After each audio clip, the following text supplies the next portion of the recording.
સુરેન્દ્રનગર જિલ્લામાં દુષ્કર્મની ઘટનાઓ પર લગામ લાગવા 24 કલાકમાં 2 આરોપીઓને કડક સજા ફટકારવામાં આવી। ઉલ્લેખનીય છે કે જિલ્લાની સ્પેશિયલ પોસ્કો કોર્ટમાં 120થી વધુ કેસો હાલ ચાલી રહ્યા છે।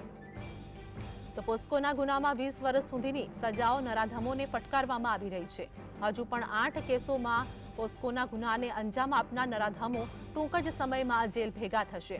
ઉલ્લેખનીય છે કે સુરેન્દ્રનગર જિલ્લામાં પોસ્કો અને દુષ્કર્મની વધતી ઘટનાઓ ચિંતાનો વિષય છે।